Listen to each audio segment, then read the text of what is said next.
12 May 1945. Munich. In a schoolroom requisitioned by the Americans, a 34-year-old municipal bookkeeper named Karl M. took a stub of pencil and wrote in his notebook, "We will survive if we agree what not to say." It was a dangerous sentence. It could not have been spoken openly that week. The city still smoked. The Army of Occupation had just put up signs about curfews and confiscations. The air stank of wet plaster, coal, and uncollected death.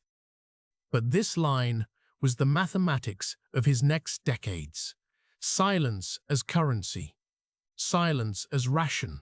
Silence as an unspoken law. He wiped brick dust off the page. He shut the notebook. He went back to work. Karl Street was not a street anymore. It was a slope of broken stone and capsized doors. Allied occupation reports for Munich in May 1945 measured the landscape in percentages. 85% of the city's historic center was damaged or destroyed. Blocks were unrecognizable. The phrase appears again and again in the reports, a bureaucratic word for something human beings cannot really describe. The women started to climb into the ruins before the men came back, because the men were dead or missing or in camps. Trümmerfrauen, rubble women. They wore headscarves, work gloves if they had them. They learned to swing pickaxes because they had to, because boys who last year wore uniforms were now ghosted into photographs or falling asleep in the wrong time zone behind wire overseas. Archival photographs in the Bundesarchiv show rows of women with buckets and crowbars. They pay you in soup. They pay you in vouchers. You chip away what used to be a ceiling. You chip away what used to be a nursery. You do not talk about it. On 8 May, the Wehrmacht signed. On 12 May, the orders were posted. The Americans and British and French and Soviets did not ask permission to enter. They walked into emptied offices with lists and seals and took what they wanted. They had to. The occupation had its own mathematics: prevent a plague, secure a city, keep the factories shuttered until the policy changes, keep the Nazis out of power, feed the few with not enough. Munich received a 200 hours curfew, armed patrols, confiscations of weapons, requisitions of apartments, a ban on public gatherings unless authorized. It is all there in the Office of Military Government for Bavaria orders, written with a lawyer's patience and a soldier's brevity. People read the notices on walls they had to hold up with their hands. The first numbers that counted were calories. The hunger winter was still coming, but even now the ration offices handed out cards that told you where you stood. Allied intelligence summaries from the summer of 1945 list rations in the American zone at between 500 and 500 calories per day, subject to local variation and subject to the real mathematics. What can be stolen from a train? What can be traded on a road? What can be dug out of the frozen ground? Cigarettes had a face value now. You did not smoke them if you could resist. You bought a shirt with them. You bought a bus ride with them. The black market would set the exchange rates: 1 carton for a suit, 10 for a bicycle, 2 for a doctor's time. OM-GUS weekly intelligence summaries tracked the cigarette economy like an enemy formation. They named streets where coats changed hands, where people balanced a second life on the edge of a cold curb. Theresienwiese in Munich, Mauerstrasse in Berlin. A hush when a truck with American plates slows, then a negotiated speed at which everyone pretends not to see what is happening. Karl went to his office because the city told him to. The office was a classroom. The chalkboard said Latin verbs. The map of Europe still had borders that no longer existed. American sergeants sat where teachers once stood. They needed clerks and lists, and someone who could add columns and file cards and speak slowly in a language they did not know.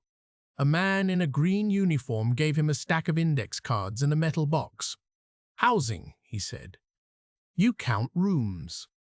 The mathematics of rooms is cold because rooms do not have memories. A room is square meters, heating source, number of windows, whether it still has a roof. You count. You do not ask what was said under the roof before it fell in. You do not ask whose name was on the door in 1939. The occupation needed walls for officers and walls for displaced persons and walls for families with no doors left. The city needed to house its own people and the tide of others who would arrive. On June days, the first trains out of the east rolled into Bavarian platforms and did not stop until they choked a field with people who could not go back. Allied reports call them expellees and evacuees. They are Germans from Silesia, from East Prussia, from the Sudetenland, from Pomerania, shunted west by policy and violence and the arithmetic of revenge. They carried their houses on handcarts. They carried the keys to doors they would never unlock again. Municipal protocols recorded units and numbers. One report for October 1945, Lansdowne deserters in rag coats, women with pushchairs whose wheels have been patched with rope. 1,000 people this week, 3,000 the next. A month later, a note. Cemetery lacks space. In Karl's notebook, a line, still no word from Ludwig. His brother had been in the Wehrmacht. Letters stopped in January in the Ardennes. In the queue for ration cards, he heard a woman say her youngest was taken at Stalingrad. Then she went quiet. In that way, people go quiet when they do not want anyone to look at their face. The mathematics of missing was a national calculus, minus bodies. A calculus of holes in photographs and chairs not pulled out anymore. The Americans began denazification. It was a word that does not quite translate, because it had to do a thing that law and language alone could not do. It had to measure guilt with forms. It had to pass the difference between belief and obedience, between the man who ordered and the woman who typed, between the holder of a card and the holder of a club, between a man who did what needed doing and the one who told himself he had no choice. Karl was handed a Fragebogen, the questionnaire. 131 questions. When did you join? What did you read? What did you lead? To what did you donate? To whom did you write? The Spushkammern tribunals of fellow Germans supervised by the occupation would convert his answers into a number and a category. Hauptschuldige, major offenders, belastet offenders, minder belastet, lesser offenders, Mitlaufer followers, entlastet, exonerated. Law number 8 for followers, entlastet, exonerated. Law number 8. Wade through the paper as if it were a river. There are men who can swim and men who cannot. He wrote by lamplight. He had joined the party in 1937. He could justify it. His supervisor told him he needed a membership if he wanted his job. He had been a block treasurer for Winterhilf's work. He had not been in the SA, though he had gone on one march. He had not denounced anyone, though he had signed a departmental memo in March 1938 that acknowledged the Aryanization of a supplier's account. In his notebook he wrote, "I did not know what that meant." Is that a lie? Denazification files collected lives like twigs in spring runoff. A neighbor wrote him a Purcellschein, a whitewash letter, the nickname for affidavits that claimed someone was decent, someone had been quietly moral in indecent times. He is a churchgoer. He has always been kind. A Jewish woman, the widow of his old colleague, dismissed in 1938, had left the city. He did not know where to send a letter. He did not write one. Occupational reports traced the hearings as if they were harvest yields. In the US zone alone, by early 1948, several million cases processed. The mathematics of guilt got stark in the summaries. Of 3.6 million cases, a tiny fraction classed as major offenders and offenders, a few percent as lesser offenders. the vast majority as followers or exonerated. The conclusions read like apologia and like policy at once. If the new Germany was to function, it needed clerks and engineers and police. It needed teachers. It needed people who knew where the keys were to rooms in buildings that no longer stood. Karl stood before a panel in 1947, in a room that still smelled like chalk and rats. He brought his personal shine. He pledged his lack of conviction. He said, "Just followed orders," the phrase that would become a banner for an entire generation of explanations. The panel looked at the paper. The arithmetic of his case fit the mean.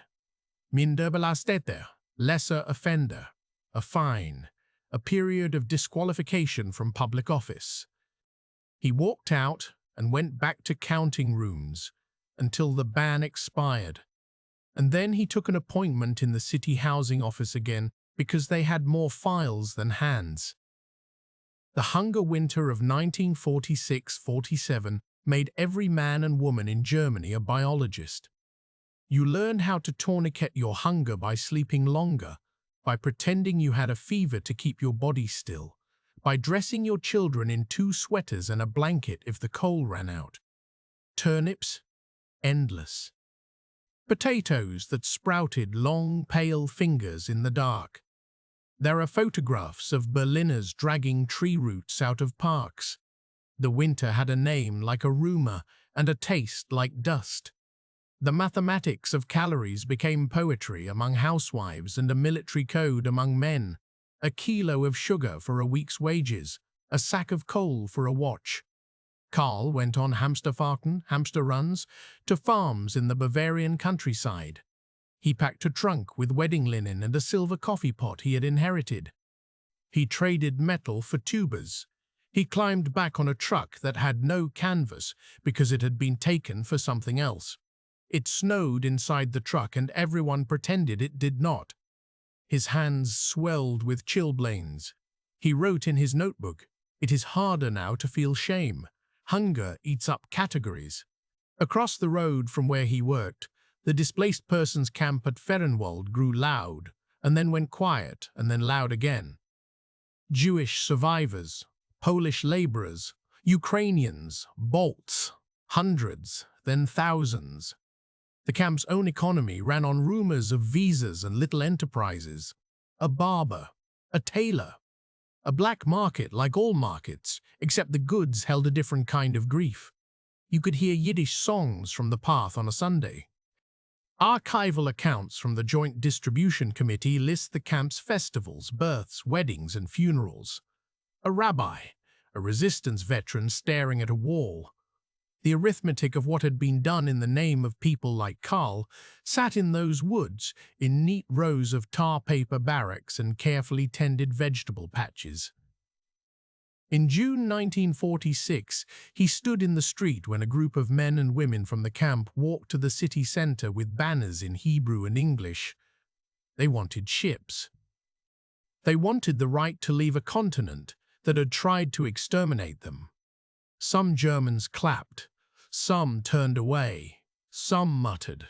He watched, throat tight. He wrote in his notebook, "We did not know. I did not know." He crossed it out. Then he wrote, "I decided not to know." Occupation intelligence tracked the attitude of the Germans toward the Jews as a measurable variable. It moved in time with the calorie curve. As food got scarcer, anger replaced shame. As packages from America began to arrive, as rumors of Marshall Plan aid filtered through, people talked less about last year and more about next week. "We suffered too," he heard on the tram, from a woman who did not want to move her legs for an old man with a cane. The black market had its own hierarchies. Women moved through it with competence because they had learned to acquire under conditions men had not trained for. Statisticians later would write about the feminization of survival. You can see it in photographs, a baby held with one arm, the other hand flat on a pavement holding down a stack of paper ration cards in a wind that wants to take them. Cigarette packets were building blocks. Dollars were a rumor. Scrip, Reichsmarks that changed value hourly in whispers growing louder at late-night tables.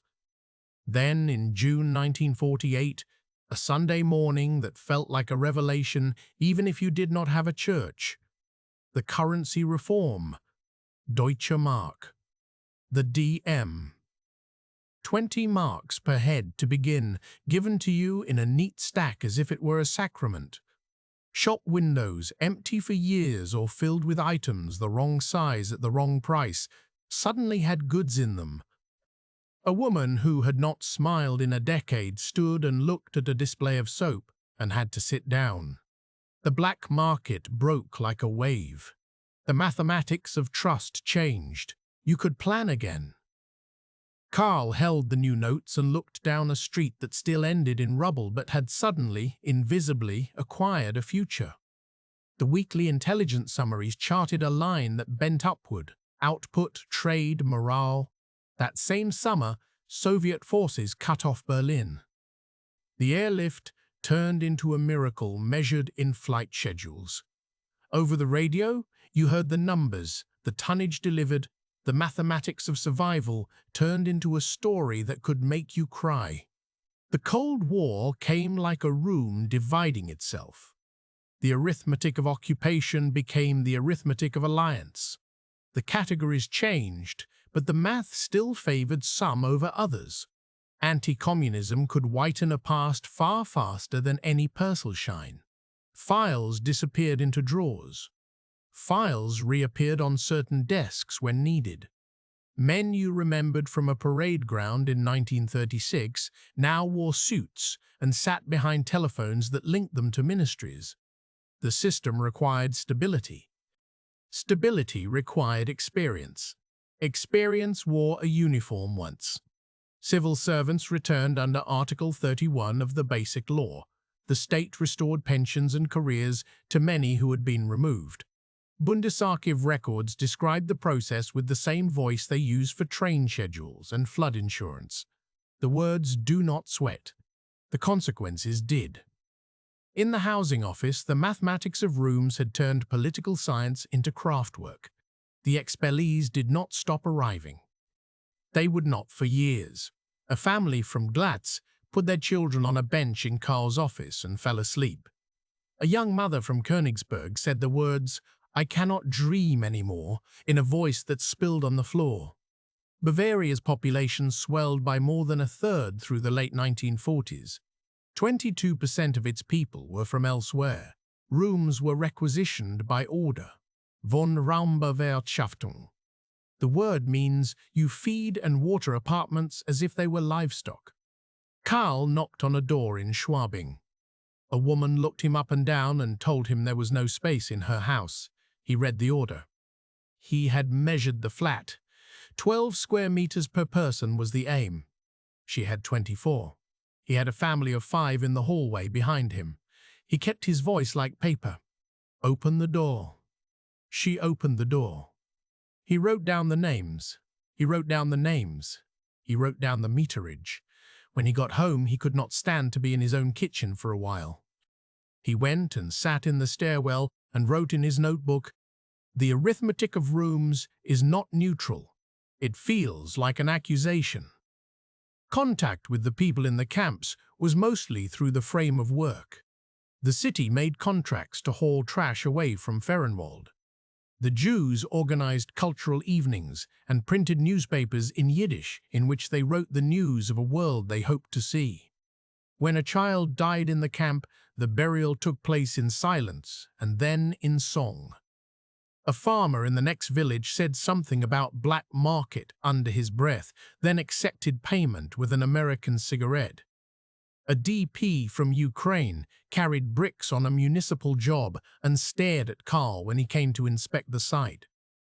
In an oral history recorded in the 1970s, a man like that said, "We were told the Germans did not see. They saw. They chose a form of blindness. We knew the smell." The difference between knowing and naming became a national fault line. There were moments when the past cracked the present like ice. In 1949, Karl went to a public lecture about the Constitution. They called it the Basic Law because it could be revised. There was applause for words like dignity and justice. On the way out, a man with a walking stick asked Karl for a light. He had worked in the same office in 1938. He had been promoted again in 1950. He took the match. He said, "We must never again allow politics to interfere with administration."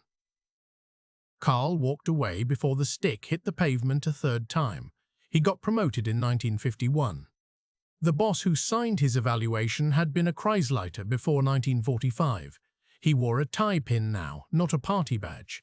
He sent memos back to staff with red pencil corrections. A flood of expellees applications moved across Karl's desk. Aid for resettlement. Grants for agricultural tools. The Lastenausgleich, equalization of burdens, passed.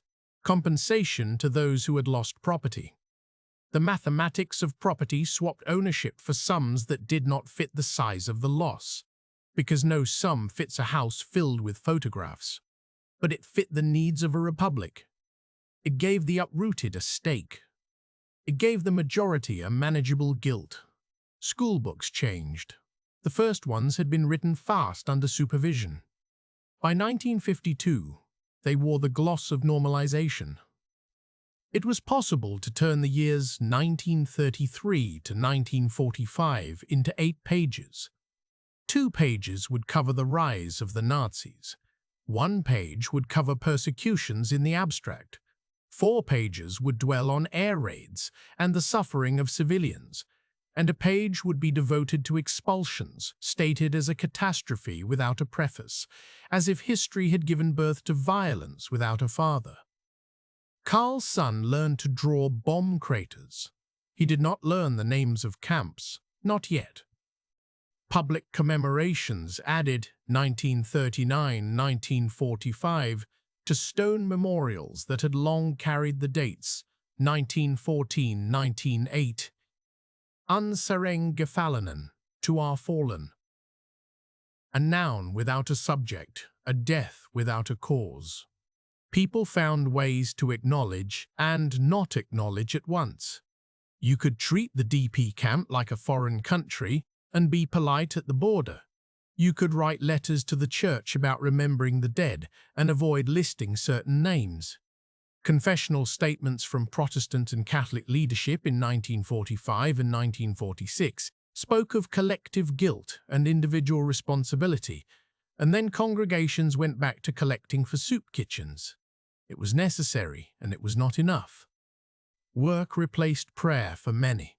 Factories came back to life at a speed a German eye recognized as competence. Machine tools, chemicals. The Americans moved from prohibitions under JCS 1067 to rebuilding under the European Recovery Program. Crates with ERP stamped on them came off trains. Inside were boxes of milk powder, clothing, ball bearings, catalogues for the future. Karl typed, "Approved," across requisitions for roofing tar. He stacked files for a building inspector who had started his career in 1927. In the building, the lights stayed on later each month. Adenauer said, "No experiments," and it sounded like a lullaby. The Federal Republic launched with a constitution that stepped back from grandeur and stepped forward into bureaucracy. Parliament's lights reflected off the Rhine. The economic miracle was an arithmetic trick with a moral price. Productivity rose. Wages rose. The unemployment queues shortened. New streets were laid where old ones had sunk into mud. But the arithmetic of guilt did not vanish. It hid in margins. It lodged in throats. It became something you managed like sugar in your blood. In 1953, Karl's unit absorbed a former SS man. Nobody said it out loud. The file said police service. It said prisoner of war 1946-48. It did not say what he did in 1941. A rumor swam gently through the building until it had no oxygen and sank. In 1954, the man brought his colleagues a cake when his daughter was born. They put their hands on his shoulder. He asked Karl for advice about a mortgage. Karl did the calculation for interest rates. He did not ask what camp the man had guarded. He did not know which list had his name on it. He chose not to ask. He was never sure if that choice was survival or cowardice. He worked with the Expalie associations, the Bund der Vertriebenen. Rallies in Munich staged memory with the efficiency of trade fairs. Music from Silesia, food from East Prussia, speeches that braided loss and nationalism. Heimat was the word on the banners. Homeland, we will return, was a slogan as late as the mid-1950s. Even as the Warsaw Pact fixed borders, even as the Cold War changed the arithmetic of what could be wished for, even as sons grew up without ever seeing the places their mothers missed, the longing was organized, made visible. It felt like community. It felt like a refusal. It unified a voting bloc. It disunified the past. Karl's wife collected tins in a cupboard with neat labels, condensed milk, coffee, meat. For the first time, they took a holiday. Tegernsee. He stood in a cold lake with his son, who had a birthmark on his shoulder that looked like a map of the Baltic coast. He thought about his brother. He did not know if he had died in a forest or a hospital or an unmarked place. He made the mistake of saying aloud, once, "They would have taken us too if they had won." And his wife said, "Who?" And he did not answer. By the late 1950s, the DP camps had emptied into Israel, the United States, Canada, South America. Fehrenwald closed slowly, folded into the housing stock of the Republic, then refilled with refugees from other wars. Karl took a tram past the site one day and stared at a patch of grass where a group of men had once stood under a flag and sung a song that did not rhyme in German. He closed his eyes. He saw wood smoke. He saw beans on a plate in a room with tar paper walls. He saw himself at the edge of that room, taking down a number and walking away. He began to keep a second notebook. Not the one for his work, where the mathematics of rooms and the signatures made sense in a coherent bureaucratic language, but one for a private kind of ledger. He wrote down the names of people he had met in 1945 and 1946, and footnoted them with small facts he gleaned from newspapers, from letters, from the wedding notices of their children. He wrote, Eva B., Königsberg and child, died on a winter night. He wrote, Mendel S. Fehrenwald and gone to Haifa 1950. He wrote, Ludwig and left the rest of the line blank. His son entered a school that taught the war as geography and reform. His daughter marched in a peace parade in 1962 with a sign in English. He watched the children of Germany learn to talk about the world in different sentences and wondered how long the arithmetic of silence could hold. He went to a memorial where a politician concluded with a poem about home and loss. He watched an old woman bow her head. He thought about blessings. He thought about omissions. He did not write this in his notebook yet. A directive came in 1965 to rename a street. It had been named after a figure from the old regime. Now it would wear a neutral name, Lindenstrasse. The city council voted. The minutes recorded the votes.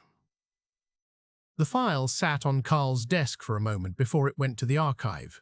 He bent the corner of one page. He thought, this is how memory happens now, by administrative act. Cold and kind, or at least soft-handed. Not revision as much as rearrangement. In 1968, the students banged on doors that had been closed for 20 years. In the papers, a phrase appeared with heat under it. Auschwitz. Trials in Frankfurt. Names of men who had been diagrams in coffee table conversations returned as persons in transcripts. The national nervous system jumped. Men in offices adjusted their tie knots. A new mathematics began, one that no longer measured guilt only in forms by category, but in names in a courtroom. It became possible to say certain sentences in public that Karl had only written in his notebook. The sentences were hard to pronounce at first. They scraped throats. They assembled new rituals around remembrance.